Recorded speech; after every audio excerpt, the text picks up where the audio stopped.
All right, so continuing on here. Um, so last week we started, this is sort of a 2-week cycle here. Last week we started this looking at the Balak and Balaam sort of episode here. So last week we looked at Balaam and his donkey. Today we're going to look at the next element of the story, which looks at now Balaam with Balak and what was going on there with his interchange with the king and what happened as a result of his actually showing up. So again, this is going to pick up with where we left off last week. So again, Balaam sees the people of Israel show up on his doorstep. He's freaked out. He decides to send for this internationally renowned soothsayer to come and curse Israel for him, so that hopefully Israel become weaker and beatable.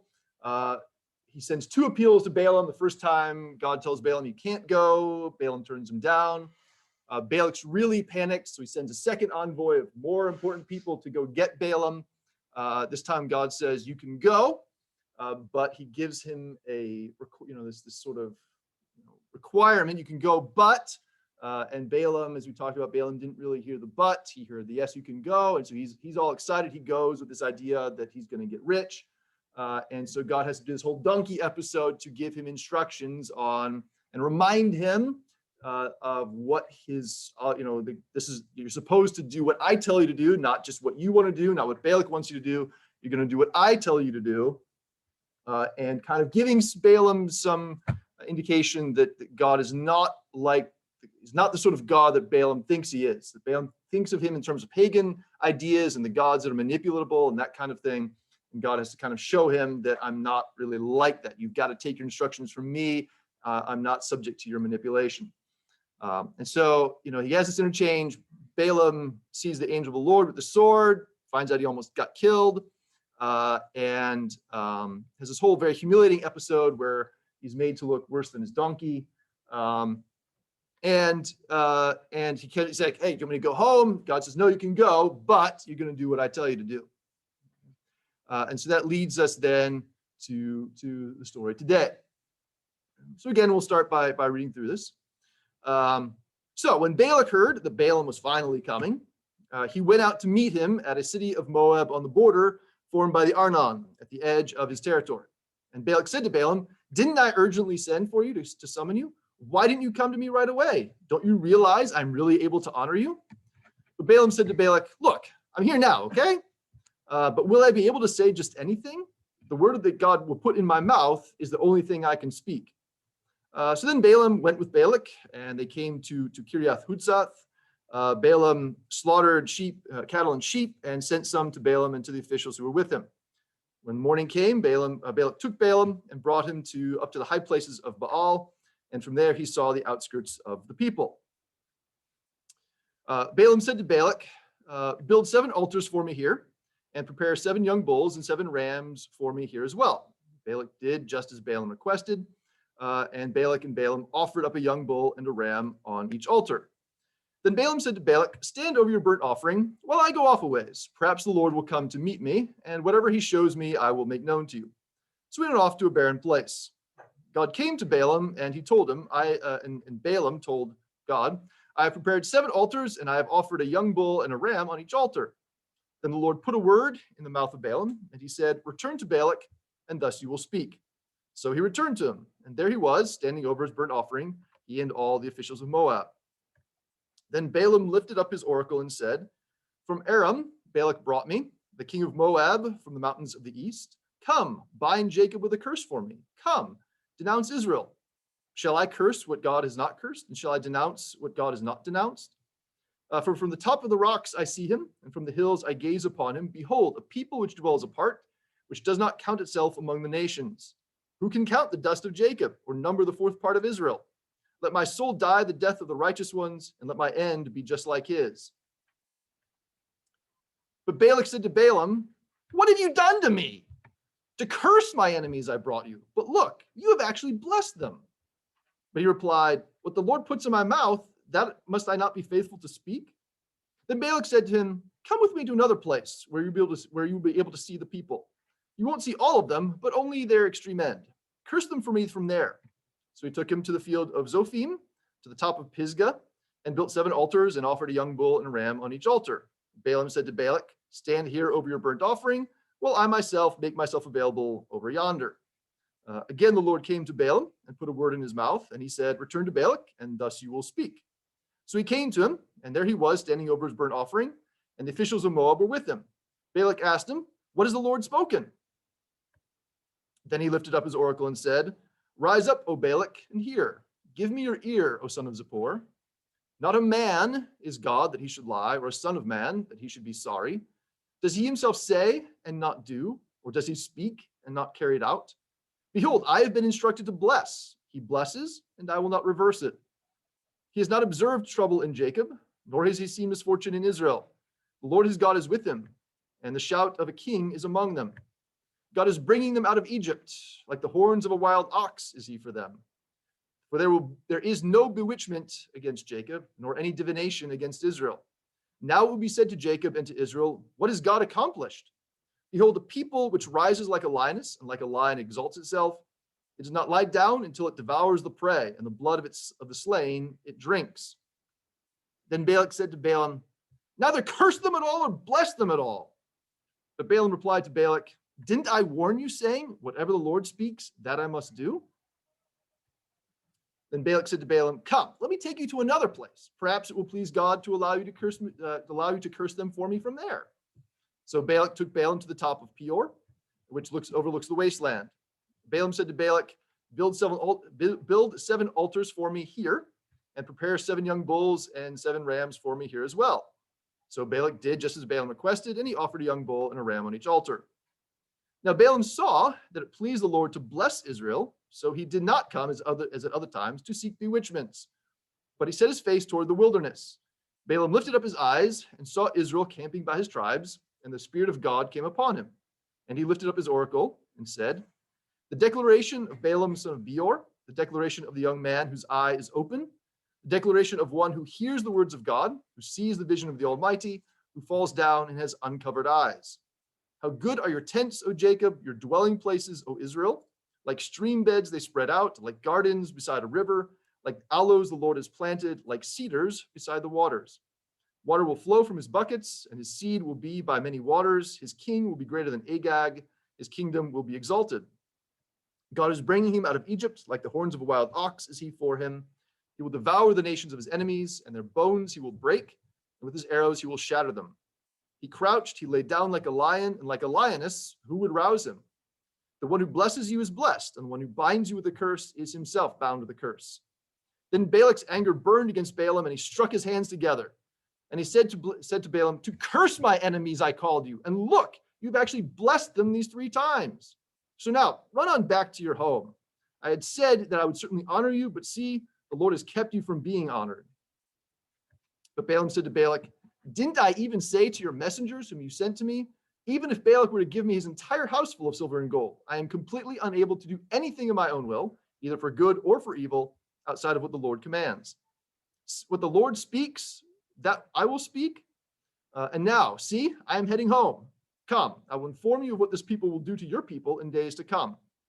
And he lifted up his oracle and said, the declaration of Balaam son of Beor, the declaration of the young man whose eye is open, the declaration of one who hears the words of God and who knows the knowledge of the Most High. He sees the vision of the Almighty, who falls down and has uncovered eyes. I see him, but not now. I observe him, but not near. A star came forth from Jacob, and a rod will arise from Israel. He will shatter the temples of the heads of Moab and the crowns of the head of all the sons of Seth. It will happen that he will take possession of Edom. It will also happen that he will take possession of Seir, his enemies. But Israel is performing admirably. And one out of Jacob will rule, and he will exterminate a remnant from the city. Then he saw Amalek, and he lifted up his oracle and said, the first of the nations was Amalek, but his end will be utter destruction. Then he saw the Kenites, and he lifted up his oracle and said, enduring is your dwelling place, and set in the rock is your nest. Yet if Cain is destined to burn down, how long will it take until Asher takes you captive? And then he lifted up his oracle and said, woe to those who will live apart from God ordaining it. But ships will come from the coast of Kittim, and they will oppress Asher and likewise oppress Eber, but it also will experience utter destruction. Then Balaam got up and left and returned home, and Balak also went on his way. All right. So again, here's the story, right, where Balaam finally shows up. Balak finally gets his wish. Balaam's finally there, right? And Balaam sort of does his thing. Right. So first up, Balaam finally arrives. Right. So there's this element of the arrival where Balaam finally shows up, and you'll notice here that when Balak hears this, he basically goes to the edge of his territory. He gets as close to where Balaam is as he can get. Right. He goes to the very edge of his Moabite territory, probably at the north. If you remember the map from last week, Balaam's up north, coming south. Moab's down the south, so he's probably going to the northern edge of his territory. He is very impatient, right? Again, he was pleading with Balaam to come. He's extremely impatient for him to arrive, and so he's rushing to the edge of his territory to get to him because, again, he's impatient. He's worried about Israel, and he's just panicked, right? Again, he's afraid. He's seeing Israel on his doorstep. He's just waiting for Israel to start launching its offensive. He's expecting to get wiped out. He wants Balaam to come as quickly as possible. He wants to get this cursing business started before he gets wiped out by Israel. Right? So he's incredibly impatient. Again, he doesn't understand why it's taken this long for Balaam to show up. I mean, I'm offering you this boatload of wealth. Why are you delaying? Right. In the midst of that, right, he says he has this comment. Don't you realize I'm really able to honor you, right? And again, why aren't you coming? I can pay you for this. But if you think back to the last story we did, or the story that we did last week, this comment's actually very ironic, coming out of the experience that Balaam has just had with his donkey, right? All this talk about Balak being able to honor him is somewhat, probably doesn't mean very much to Balaam at this point, because he just had this experience where he almost died. His donkey's been talking to him. Right, he's experienced humiliation. What can Balak sort of offer him? What is Balak's wealth compared to God's ability to humiliate him in return? This probably isn't sounding all that impressive to Balaam after what he's just experienced on his journey.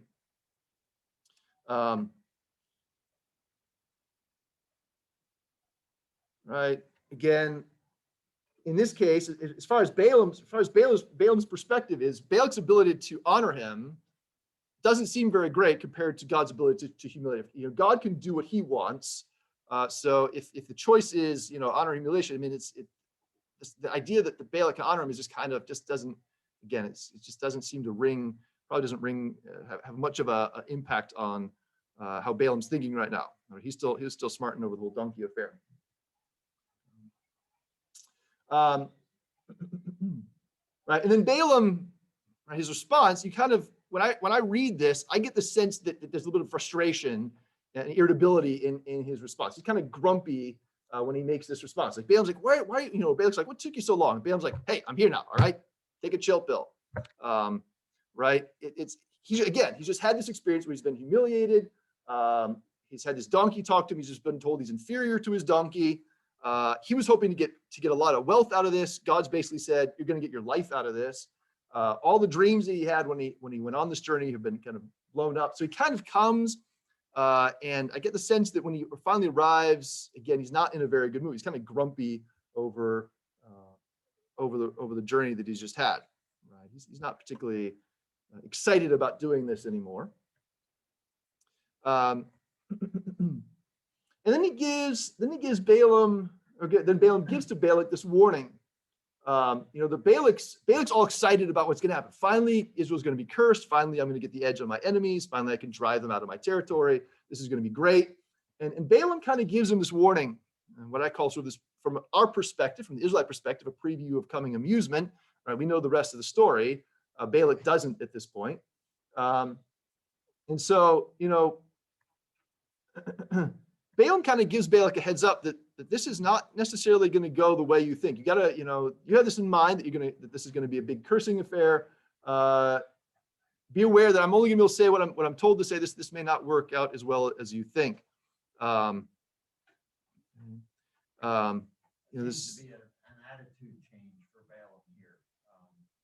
When he was first starting out, it was more, I'm doing this for money, right, for the Lord. But now he seems to be thinking, hey, I can only say what the Lord tells me to say. right. Well, he certainly had his mind has been opened up to the greater reality of who God is and what he can and cannot do. Absolutely. Yeah, there's definitely a change in understanding here that he's going to be more limited in what he's going to be able to do here than he originally thought. And so then we have the oracles. There's 7 of them.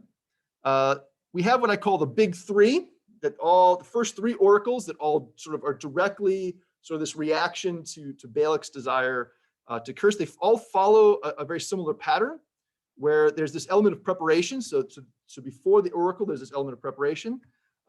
There's a choice of locations. There are 3 different locations that these oracles are pronounced from. So first, there's sort of this choosing location. Then there's sacrifices. So before every one, there are sacrifices. So there's 7. They set up 7 altars. They sacrifice 7 bulls and 7 rams. 1 bull, 1 ram on each altar. What's the significance of 7? Why 7?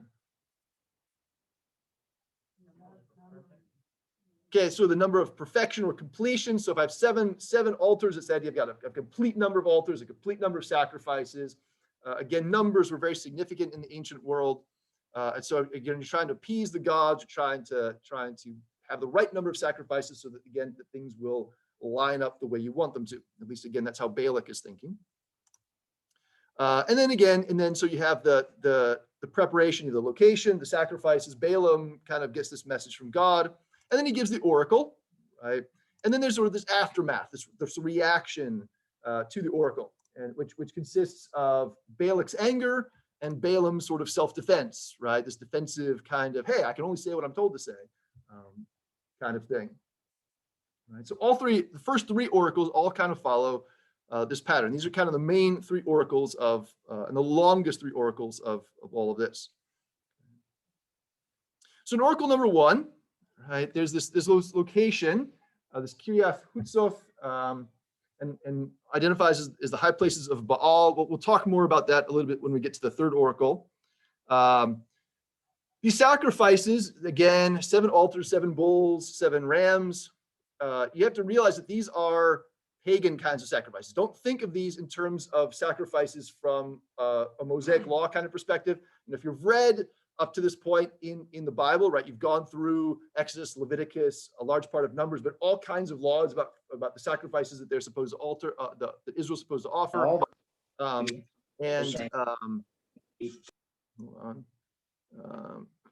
right. And so the issue here is that these are pagan.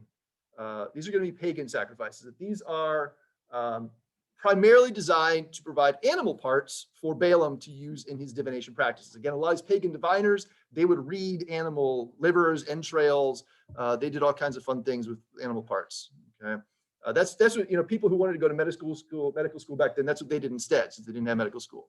Right. And so you have to think of these in pagan terms. These are not like, again, proper sacrifices. These are pagan sacrifices so that Balaam can do his pagan divination kind of thing.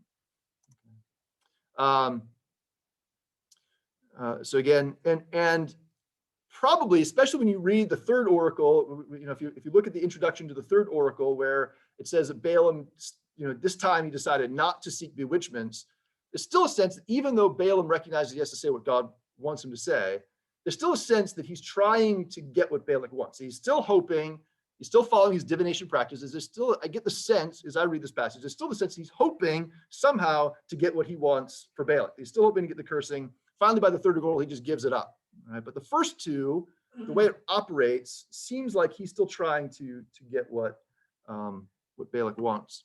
He's still following these pagan practices that he's familiar with. And so he gives this oracle. Right? And not going to spend a lot of time on these. There's some interesting aspects to the oracle. My main focus is kind of going through the elements of the story, because that's where a lot of the humor is. But we're going to just lightly touch on some of the aspects of the oracle here, because there's some interesting details in the oracles that relate to the elements of the story. So right away, right, he says, the cursing is not going to happen, right? Right there. So this first stanza of the oracle says, this cursing is not going to happen. So right away, he bursts Balak's bubble, right? Balak saying, I'm going to get cursing. This is going to be great. And right away, Balaam kind of undercuts that, right? And it's not going to happen. The cursing that you're hoping for, it's not going to occur. There's an element which he speaks of Israel's uniqueness, right? This is a people which dwells apart, does not count itself among the nations. So this is speaking to Israel's uniqueness, its holiness, right? This element that you see throughout the Pentateuch, that God calls Israel. It's a special people. You see that in Exodus, right? You're a holy people. You're a priesthood. You're people that I've set apart for myself to make myself known to the nations. So there's in this oracle, he speaks to that uniqueness, that set apartness of Israel. You also see that he speaks to this idea of the fulfillment of the promise to Abraham about descendants, right? He talks about the dust of Jacob, and that word for dust is exactly the same word that occurs in Genesis 13 when it speaks that your descendants will be like the dust of the earth. Right? So it's speaking to this sort of countless size, this innumerable number of descendants promised to Abraham, which is now where Israel is. Right? So we've got all of these descendants. It speaks in terms of Israel's end as being good, right? Let my soul die the death of the righteous ones, let my end be like his. So there's this implication that it's better to be righteous in your end than unrighteous. That Israel, he's in this case, he's identifying Israel with the righteous ones, which, if you're familiar with the story of Israel and the wandering, it's kind of a stretch, but certainly compared to the other nations, again, as God's chosen people, they're righteous in the sense that they're his people and he makes them righteous, just like us. Right. And so, but he also speaks of Israel's end being good, which is a contrast to what their end would have been if he curses them, right? Cursing tends to bring bad ends, or that's the idea of cursing. Instead, he speaks of Israel's good end that's going to come about. So again, the opposite is happening of what Balak wants here. It's not the cursing. We're speaking of good ends, of blessing of Israel instead of cursing. And so there's some irony here. Again, within the Balaam stories, there's lots of irony abounding. Here we've got the irony that Balaam's brought in to curse Israel, but now, right, he says, let my end be like his. He wants to join in with the people that he's supposed to curse, right? He would rather identify with them at this point than apparently with Balak. So there's this irony that things have kind of flip-flopped in where Balaam is at this point. And again, he's supposed to curse, but now he wants to be a part of the people those particular people.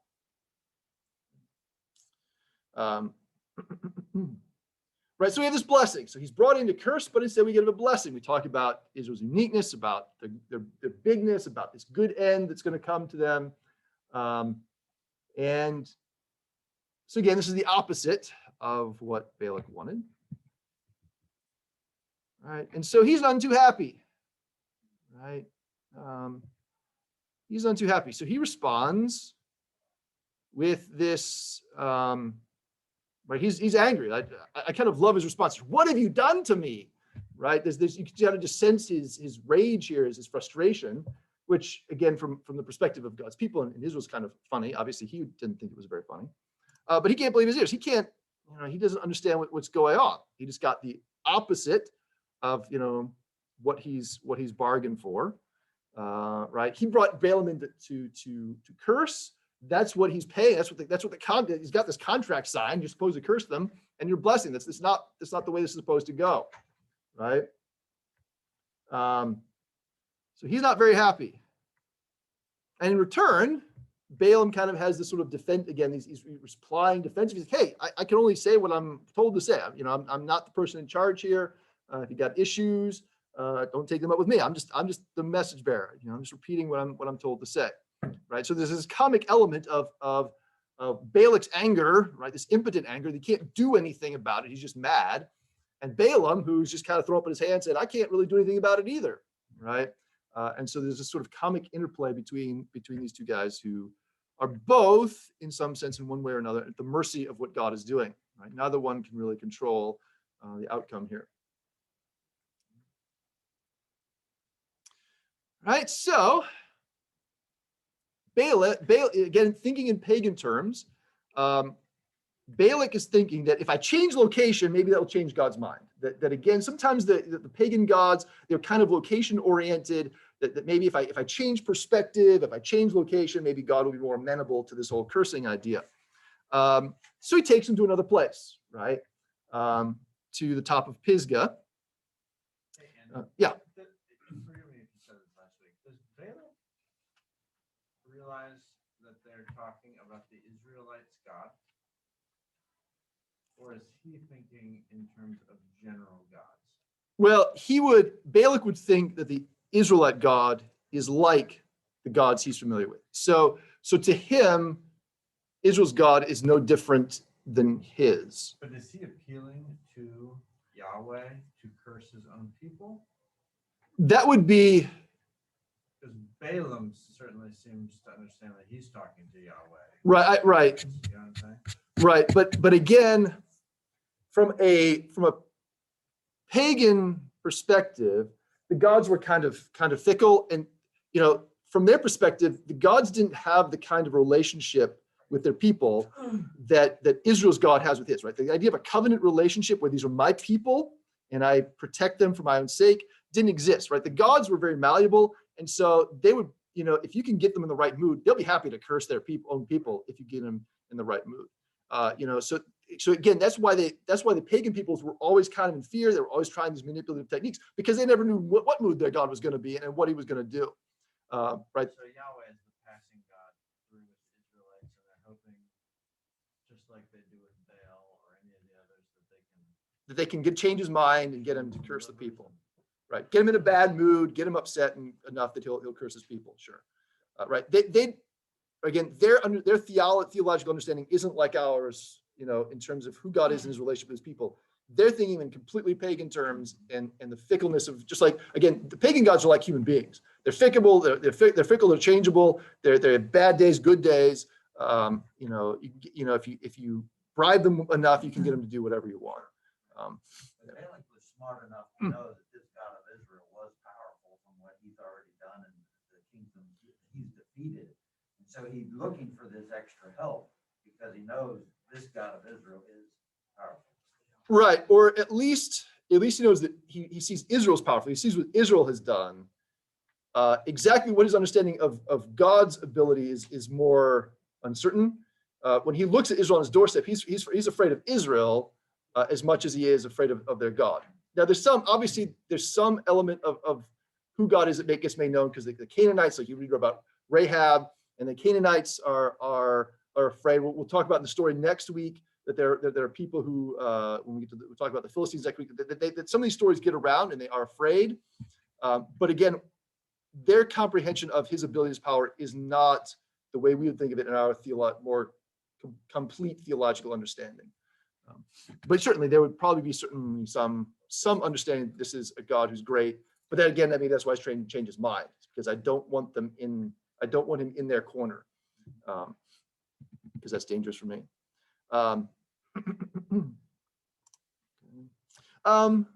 What's the significance of Pisgah? Right, takes him to the top of Mount Pisgah. Does anybody know what the significance of Pisgah is, aside from the area over in Westchester?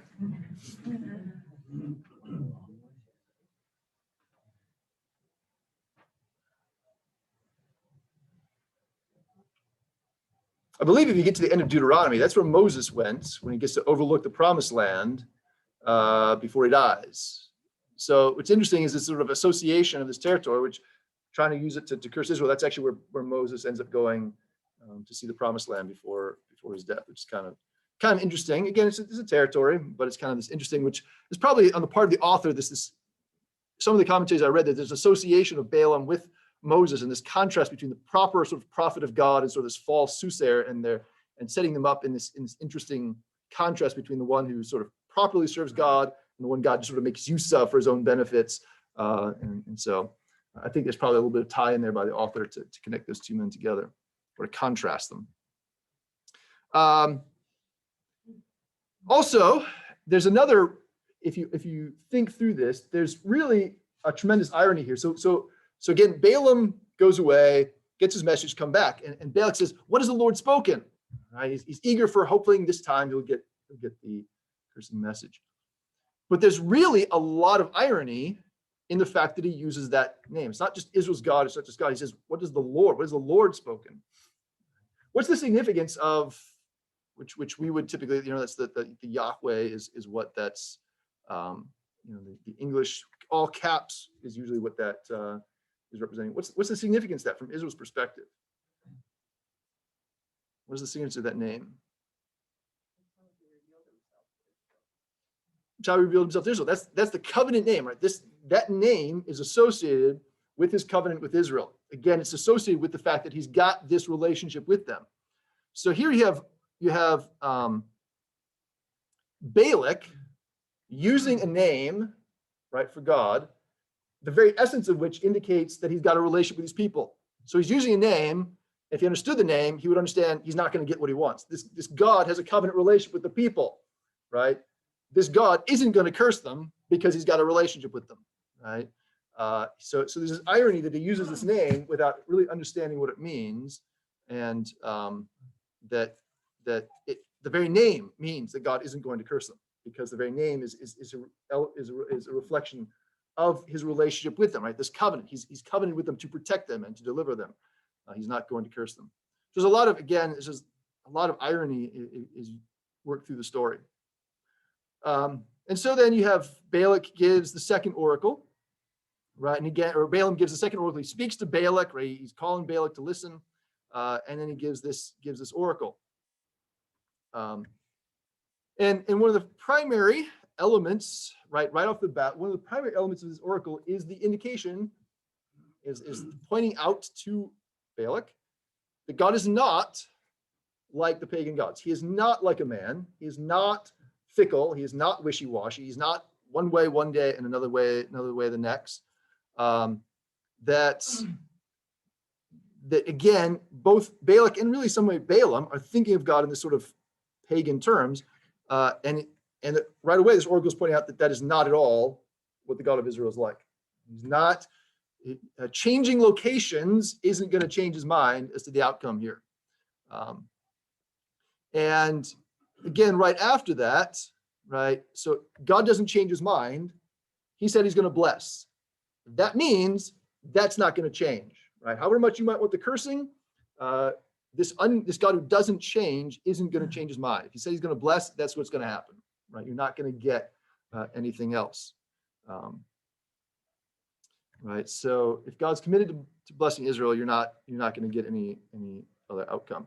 Moreover, not only is he committed to the blessing, but as you look through this, right? First of all, he is powerful, right? If he says something, he's going to do it. It's not like he's just talking. He's not just giving hot air, right? When he speaks, he's able to bring it about. So this God is powerful.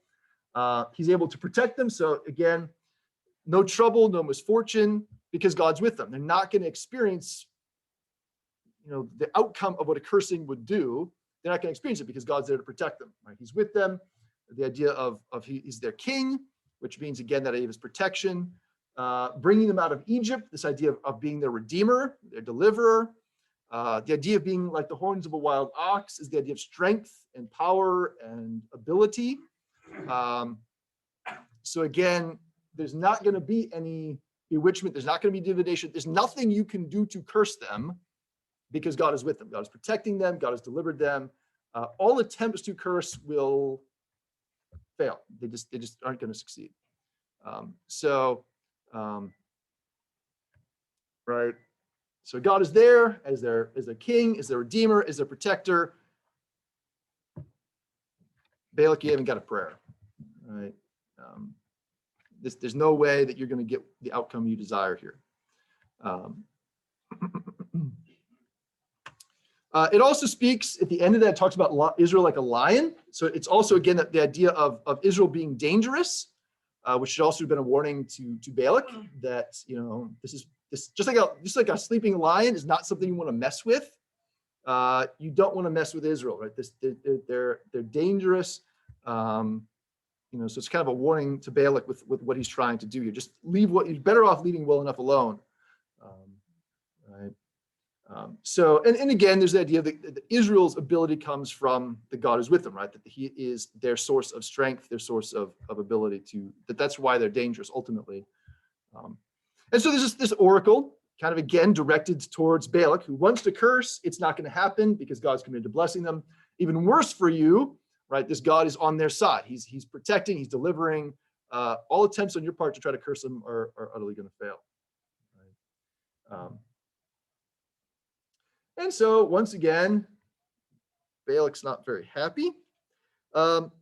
Basically, he tells Balaam to shut up, right? When he says neither bless them at all nor curse them all, it's like, just stop talking, right? All you're doing is saying things that are harmful. Just shut up already. The idea is if you're not going to curse them, at least don't bless them. Again, just better just to say nothing than to speak blessing. To sort of give this sort of a little more humorous turn, this is sort of the opposite of what parents usually say to their children, right? Usually with your parents, like if you can't say something nice, don't say anything at all, right? Well, Balak's taking the opposite turn. If you can't say something mean, don't say anything at all, right? If you can't curse them, just shut up, right? I want you to say something bad about them, and you're not. Okay. And once again, Balaam's operating with this self-defense. It's like, again, I warned you up front that this may not go like you wanted, right? I gave you a preview of possible coming attractions. If you were listening, you would have known that there were potential dangers here. So again, this comic interplay of Balak getting angry and Balaam kind of just throwing up his hands like, I'm just, again, I can't do anything about this. And so that brings us to the third oracle, which again, right, so we have the location here is Peor. Anybody know what the significance of Peor is? Where Balaam is from. Actually, no, he's from Pethor, similar name. That has something to do with the Ebenezer. No, that's on the other side of the Jordan. That's what happens right after this. So we read through chapter 24. What happens in chapter 25 of Numbers? The Israelites begin to worship and mix with the Moabites. The Israelites begin to mix with the Moabites and worship Baal at Peor. At Peor, right? It's the Baal of Peor that becomes, and the women who worship him and getting, right? So right after this, in Numbers 25, is the idea of, right, where the Israelites fall into this sexual sin, they get caught up in the temptation by the Midianite women, the Moabite women, with the Baal of Peor. So this is significant because of this location and sort of very negative connotations for Israel in the following chapter. Okay. What that means is kind of like with the first oracle where they were at the high places of Baal. What this means is this is probably an area associated with Baal, with this pagan god. And it's, again, there's irony here because Balak takes Balaam to the location of a pagan god and wants Israel's God to curse Israel from there. Right? Right? That he's taking him to what you might call enemy territory and hoping that he'll do what I want. Right? It's like taking a Bengals fan into the heart of Steeler territory and then hoping that they'll do something that you want for them. Right? This is exactly the opposite sort of response, right?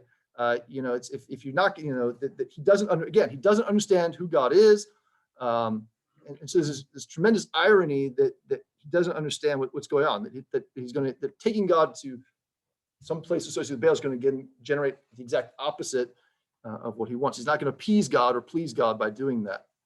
Again, he's still thinking in pagan terms. Still thinks that he's just sort of one of the gods, and it doesn't really matter.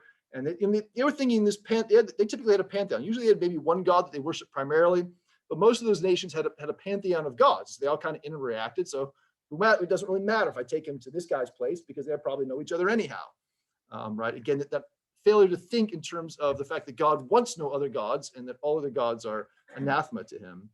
He just doesn't understand. So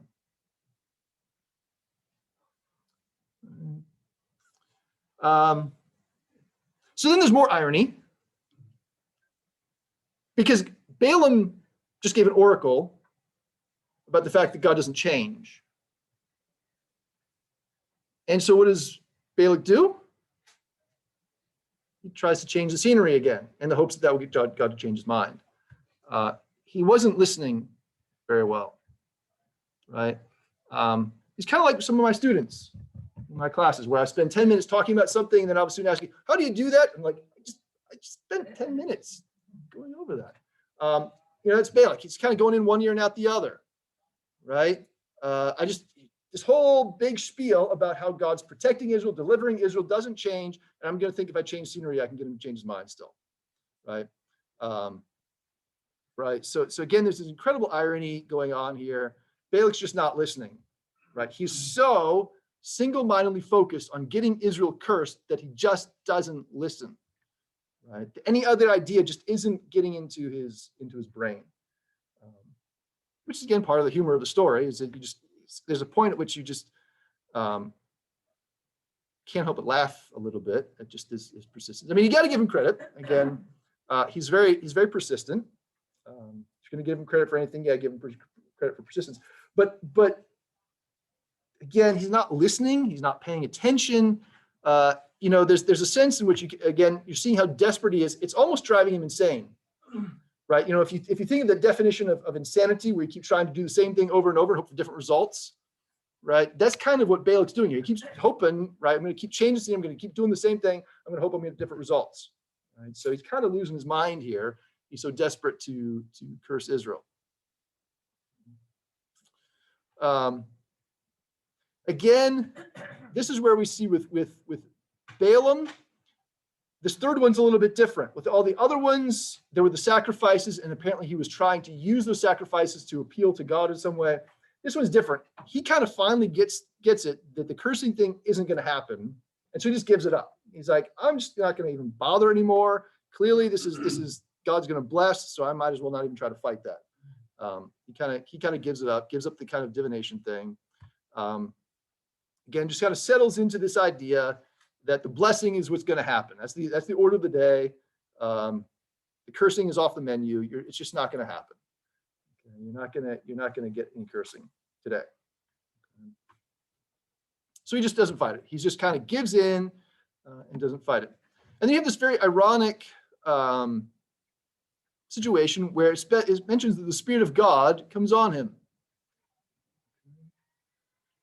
We tend to think of the Holy Spirit and the Spirit of God associated with believers and coming on believers and being a part of believers.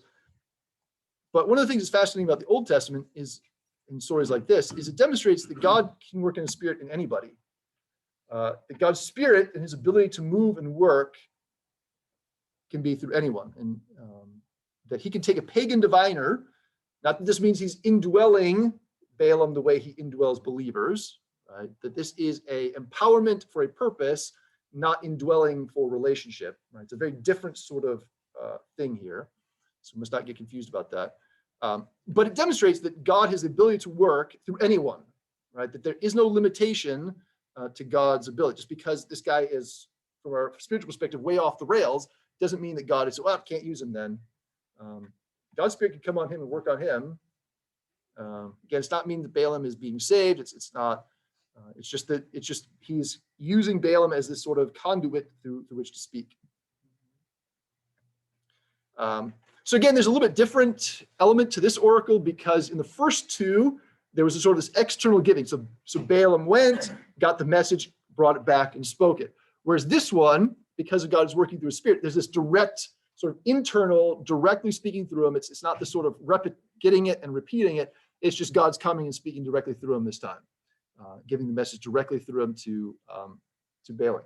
So a little bit different element to this, again, emphasizing in some ways, I think, the power of God and this ability of God to work, and that God is, again, not just this sort of external entity out there, but the ability to work more intimately and directly as well. And so again, we have this third oracle that basically speaks about Israel's being able to flourish and thrive. It talks a lot about water, which was a big thing in a very arid, deserty place where they are. So all this water talk was big. Again, you talk about water at that time, it's the idea of flourishing, thriving, got plenty to drink, got plenty to keep clean with, got plenty to grow your crops with. What's interesting is in this oracle, Balaam begins by speaking about having eyes that are open, although that term in Hebrew is somewhat debatable, having uncovered eyes. If you think back to our story last week, right, there was basically God had to do a miracle. Balaam can't see anything in the spiritual realm. God had to do this miracle to uncover his eyes so he could see the angel of the Lord. Same word here, same idea. So when I read this, I'm a little bit uncertain as to whether this is a sense in which there is suddenly spiritual revelation. He's speaking out of the sense that God has uncovered his eyes and now can see spiritual realities and is aware of them that he wasn't before, or whether this is still his own arrogance. And so this bombastic, what I would call bombastic diviner speak, where I can see all these spiritual realities because I'm this great diviner. Hard to tell exactly which way it's going here, whether because the aftermath of this demonstrates that he still doesn't really understand. So it's hard for me to give him too much credit, given his just general personality and behavior. But it might be that he's trying to say, if nothing else, it may be that he's speaking with the idea that he is speaking the words of God, and what he is communicating is in fact the vision of God. Yes? Just going back to something you said earlier about the number of completion of 7 sacrifices. Was the number of completion pretty common outside of Israel at that time? Because at least when I was reading through it, I was thinking, oh, this means he's trying to do something at least in accordance with the way that Yahweh would hope. Right. So when you see numbers in the Bible, a lot of those were the significance of those numbers. The reason they're significant in Israel is because they tend to be significant in the culture at large. And so those numbers tended to have significance throughout the ancient Near East, not just for Israel, but so not 7, 10, 12, a lot of those numbers that we see repeated, certainly they have a lot of significance with the way we see them in Israel, but I think the reason they're significant is because they also have bigger cultural significance. And so they're not only with Israel, but other people who would read it would understand the significance of them.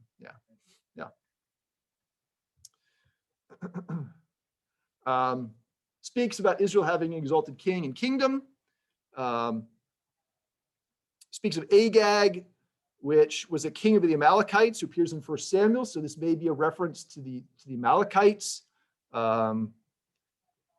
But the idea, again, of Israel flourishing, Israel thriving. Again, there's this repetition of God, of the talk about God bringing Israel out of Egypt, about his protective strength on their behalf.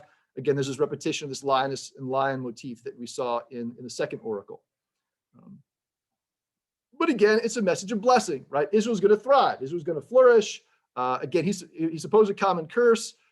He's speaking of Israel being blessed and flourishing and thriving and not shriveling up and dying like Balak is hoping for. Right? Again, this is the opposite of the message that Balak wants. I'm not sure if we have time. We'll talk briefly about the Amalekites here again in a minute. Okay, but that's probably what that's reference to. Right, but again, the idea of Israel flourishing and thriving, God's protection of its people. Again, this hope that you're going to get this God to curse them is completely unrealistic. Again, the idea of Israel triumphing. So again, the idea of a lioness and lion motif. Again, talk about bones broken, shattered.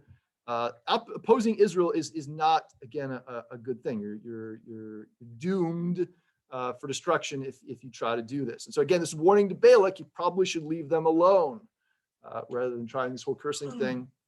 And also at the very end of this, you have this reference to the Abrahamic blessing, right? In Genesis 12, right? The idea that I will bless those who bless you, whoever curses you, I will curse. You kind of get that motif here at the end of this oracle. So again, a warning to Balak, you want to curse these people, all that's going to do is rebound on your own head.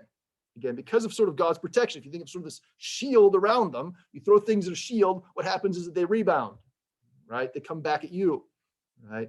That's what's happened. You can't curse them because God's protecting them. You try to curse them, all that's going to happen is you're going to get cursed instead. Right? So these warnings to Balak to just let well enough alone.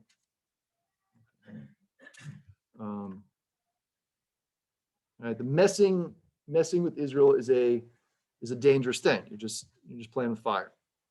Aftermath, again, he's really angry.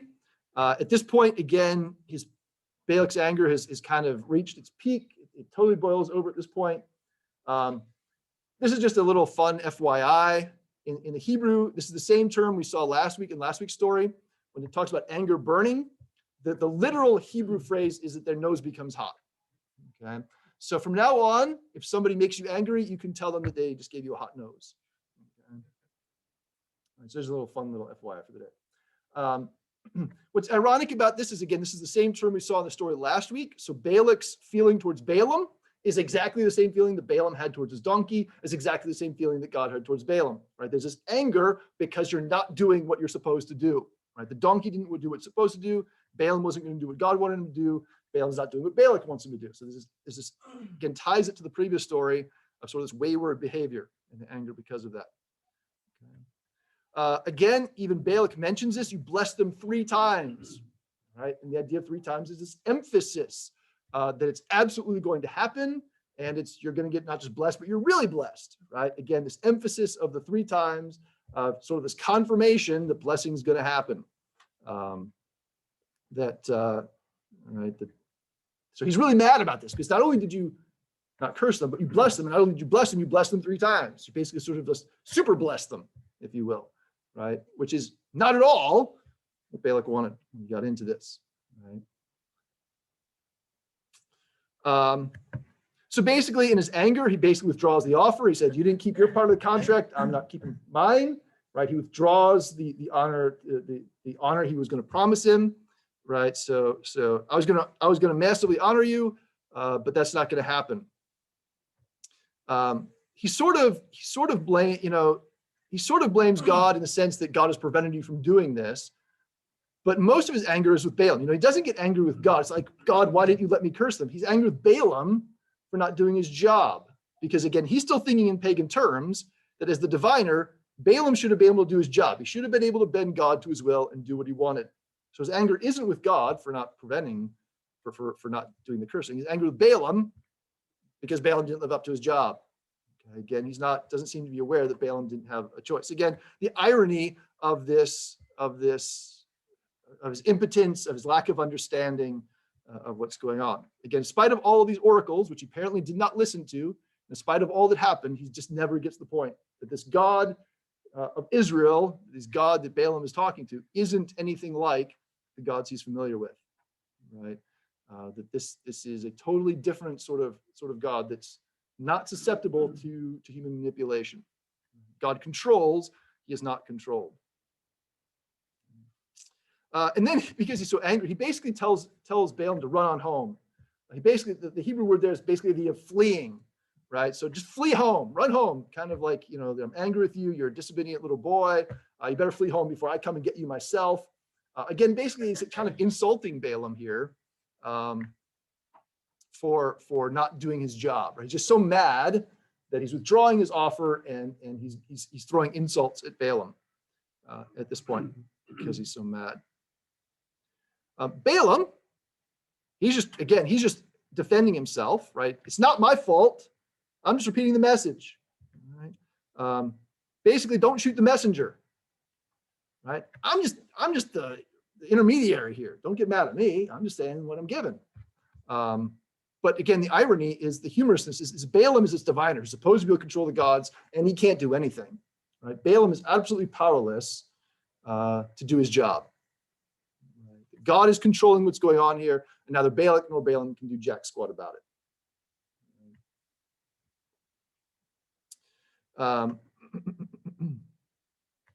Right. So again, Balaam was hired to bend God to his will, but what really happens is that God ends up bending Balaam to God's will instead. The one doing the bending is God, not Balaam here. The one doing the controlling. All right, I'm hurting on time here. All right, so then before he leaves, Balak gives Balaam one final parting shot, like, hey, I'm going to leave, but before I go, right, he's kind of mad in return. He's kind of off withdrawal. He's been insulted. So he kind of gives him a parting shot. These last 4 oracles were all given at the same time. Mostly they're words of warning against Israel's neighbors. And so you have this first oracle, the 4th oracle, which we'll talk maybe a little bit more about the very last one. Talking about, mostly it's the idea of, again, Moab and Edom facing destruction, being conquered. Also the idea of looking forward to a coming king, right? The star, the scepter. I think initially this oracle is fulfilled with David because he does conquer Edom and Moab. Obviously, its final fulfillment is in Jesus, who is the ultimate king of Israel, the ultimate son of David.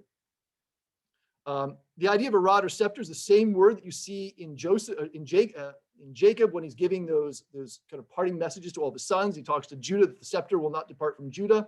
Same word that you see here. So sort of this connection with that. It's also the word we saw in Psalm 2 with the idea of the rod of iron, the scepter of iron. It's the same word. So again, connecting this with Psalm 2. Right? The very thing that Balak wanted to prevent, namely his destruction, is the very thing he brought about by doing this. Right? He brought in Balaam to curse Israel so they wouldn't destroy him. And in response, what he gets is an oracle saying, you're going to get destroyed. Right? That he has brought about in his attempt to prevent it, he has brought it about. Right? Again, more irony in the story here. The remaining oracles, again, are speaking of other nations. I'm not going to spend a lot of time with this. One quick comment about Amalek, again, mentioned maybe a little bit earlier with Agag. The idea of Amalek is kind of, sometimes you're familiar with like superhero stories, they've got kind of a nemesis. If there's anybody who is Israel's nemesis in the Old Testament, it's Amalek. They're kind of the people that are just kind of that Israel are always against. They came out right after Israel left Egypt. You see the story in Exodus 17 where they attack, and God says to them, basically, you're at war with Amalek now forever, and you're supposed to wipe them out. And they keep popping up. You see them in the book of Judges. Sometimes they come over with some of the Eastern peoples to cause Israel problems in the book of Judges. In 1 Samuel, Saul is told to go and wipe them out, and that's where you see Agag, the name Agag, show up. Just a little fascinating piece of information in Esther, the book of Esther. The enemy there, Haman, is an Agagite. So there's a lot of thought that he was an Amalekite, and so that hostility between Israel and Amalek was played out there in the book of Esther. This is an Amalekite, again, this nemesis element. We want to wipe out Israel. That's our enemy. So another little FYI for you there. The other oracles just seem to be about, again, mentions the Kenites. They may have been associated with the Midianites, who were also helping Moab, which is maybe why they're in there. Asher probably speaks of Assyria and the Assyrian Empire, which came in later. Kittim maybe is the idea of the West. And so this may have the idea of the East versus the West, of Kittim versus Asher, maybe the idea of East versus West. So again, there's a lot of uncertainty as to exactly what all is going on in there. And that's less important for the points I'm trying to make here. So, and because I'm running out of time very quickly, we can skip over that. The first three oracles and somewhat the fourth are really the key ones, at least for the narrative that we're dealing with. So very quickly to wrap up, again, there's this idea, again, going back to our framework with Psalm 2, of the two camps of those who are with, who sort of with God or against God. Again, Psalm 1 and 2, these nations are in tumult, the people muttering pointlessly, kings taking their stand against God. That's exactly what is happening here in the story, right? Balak is taking a stand against God, and in this case, you could think of Israel as being the anointed one, right? And so what you've got here in this story is a showdown of two kings. You've got the king of Israel versus the king of Moab, right? You got Balak versus the Lord, right? There's these two kings that are kind of this showdown between them, and Balaam's kind of caught in the middle, right? And so there's this question, which we'll get to Balaam more in a minute, of which one he will serve. Right. So again, the kings are in tumult. That's what the presence of Israel did to Balak. It put the king, he put him and Moab and Midian are in tumult. They're panicked. They're freaking out because Israel is there. And so he schemes, just like those kings, right? Muttering, scheming, he schemes against God and against Israel to bring about harm to the people of Israel. But his scheming was futile. Right? Just again, why do the nations mutter pointlessly? Why do they scheme pointlessly? It's futile. There's no point to it. Same thing for Balak. He schemed and it got him nothing. In fact, it got him worse than nothing. It backfired and gave him the exact opposite of what he wanted. Right? He got blessing to Israel and the promise that he's going to get destroyed. Okay, terrific. Again, he should have left well enough alone. So again, taking his stand. Again, he's trying to fight off the Israelites taking stand. But again, his rage is impotent. Again, the humor of this story is his reactions because he's so angry and he can't do anything. Right? The king of Moab versus the king of Israel, and it isn't even a contest. Right? The king of Moab doesn't have a prayer. Again, he is completely powerless. Right? In the showdown of kings, he is completely powerless. He can't do jack squat to accomplish what he wants here. Balaam, again, he's faced with two choices. I've got this conflict of kings. Do I do what Balak wants? Do I do what the Lord wants? He started out wanting to do what Balak wants until the whole donkey episode. And then God's like, you're doing what I want. I don't care. You don't have a choice. You're doing what I want.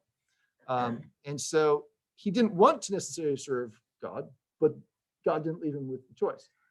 The sad part of the story is that Balaam never learned, right? He had the donkey episode. He had all these oracles that he didn't have any choice but to speak. He's speaking oracles about who God is and what he's going to do for Israel. He even says, I'd like my end to be like the righteous ones. But what happened to Balaam?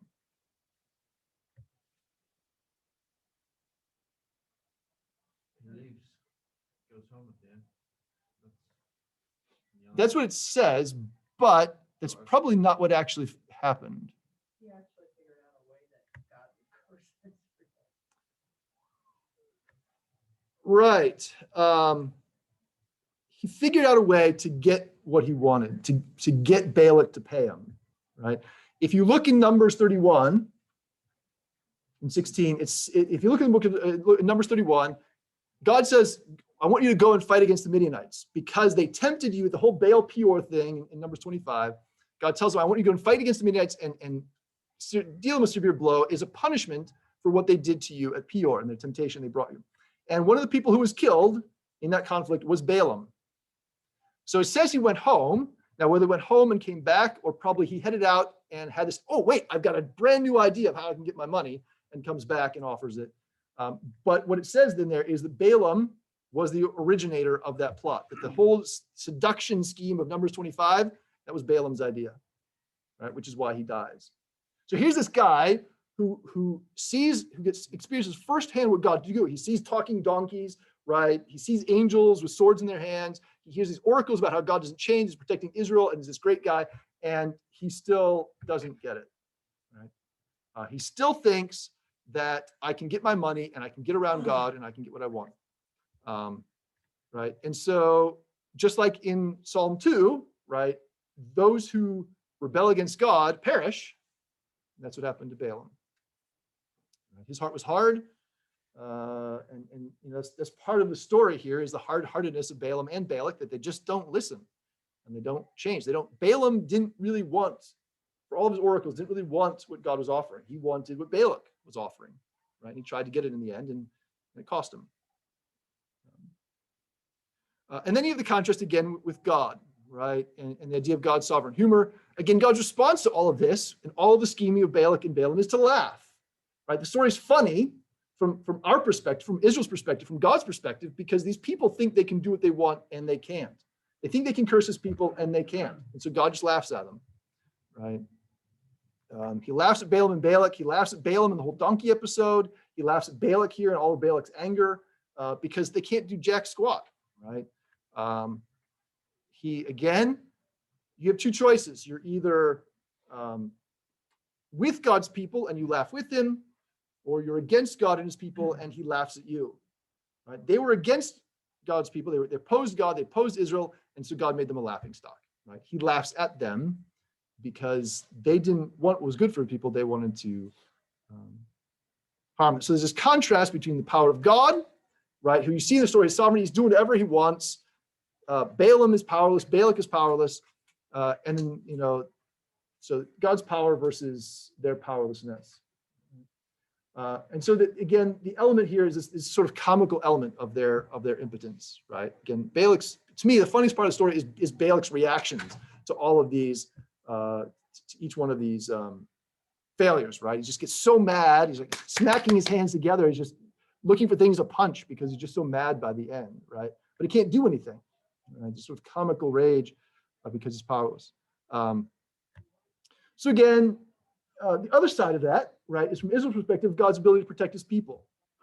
Right? The story is all about Balaam and Balak, but the other side is the people who it's about, which is Israel. They're supposed to be cursed, but instead God protects them, God blesses them. And so again, there's this idea that those who take refuge in God, as it says in Psalm 2, those who take refuge in God are blessed, right? Israel was in covenant with God. They were in refuge. Again, they had some issues, but the idea was in that covenant, they're taking refuge in God. So he protects them. He blesses them instead of they're being cursed. And then they get to laugh, right? They're laughing at this whole Balaam thing, right? The story's funny. This is being read by Israelites later on. This is funny to them because God protected them and he made their enemies a laughing stock.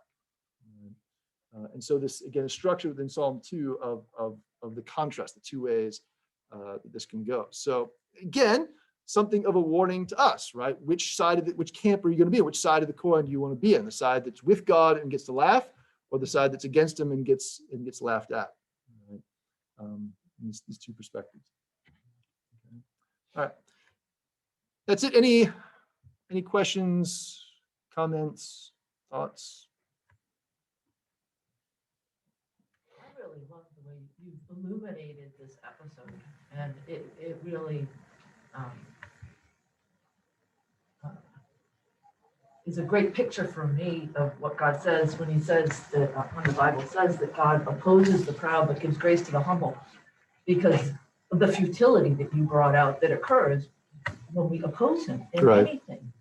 And yet, if they had repented, he would have relented. His anger would have relented. And right. They But they kept, again, Balak just keep going.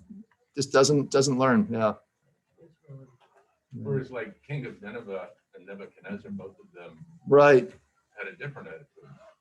Yeah. So yeah, right. The Ninevites and the Nebuchadnezzar, right? They faced a similar humiliating. Well, Nebuchadnezzar certainly had the kind of humiliation that Balaam did, and his response was to repent and acknowledge God, as opposed to Balaam, who kind of never really got the message. Yeah.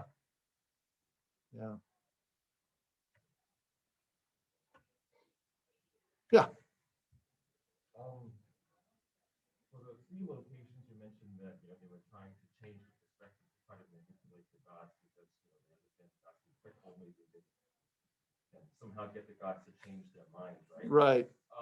This one interesting detail. I don't know if that may speak to sort of a very strategic way of planning those three places. Kind of on Balak's part, maybe he's trying to step up his game. Let's see, chapter 22, verse 41 says the first place that they went to, they were only able to see a fraction of the Israelites. Nothing is said about the second place, but the third place, Right. Chapter 24, it says that, from the third place, Balaam was able to set his face toward the wilderness. And from there, he lifted up his eyes and saw Israel camping tribe by tribe. It seemed like, from that vantage point, he was able to see more of the Israelites. Right. So perhaps, there's a progression toward, higher sort of clarity of seeing, the sheer number of people. Because at the beginning, Balak was really afraid because of the number of the Israelites. So maybe at first, he thought, I'll just let him see, even partially how many That'll be Israelites enough. are there. That'll be enough. Yeah. He realized that it was not working, and then he was trying to get him closer and higher. Maybe. Up his game.